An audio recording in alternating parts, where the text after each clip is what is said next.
আসসালামু আলাইকুম। এটা হচ্ছে ওসমান ভাইয়ের নতুন যে প্রজেক্টটা করছে আমাদের পাশে, এই প্রজেক্টটা।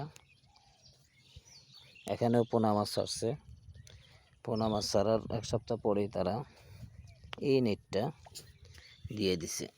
এই যে এই নেটটা দেখতে পাচ্ছেন, মাঝখানে নেটটার ফাঁক হচ্ছে 1 বিঘা।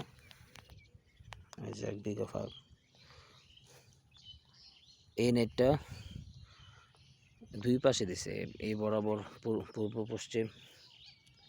নেটটার প্রশস্ত হচ্ছে 1 হাত, 2 হাত, 3 হাত, 4 হাত, 5 হাত, 10 হাত, প্রায় 15 হাতের মতো বা 12-13 হাতের মতো প্রশস্ত।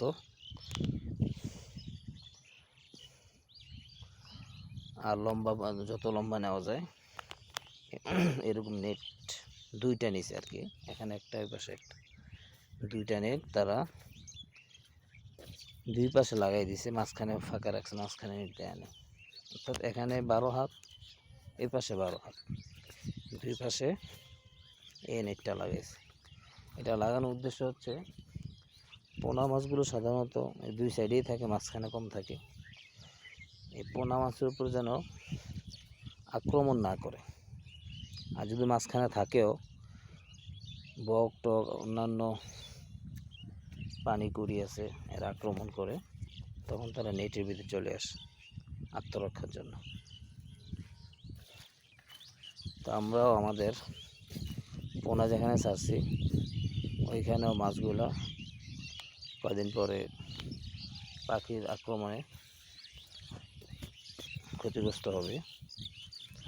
এর জন্য আমরাও চাচ্ছি এরকম নেট দিয়ে এভাবে করে দিতে, প্রোটেকশন।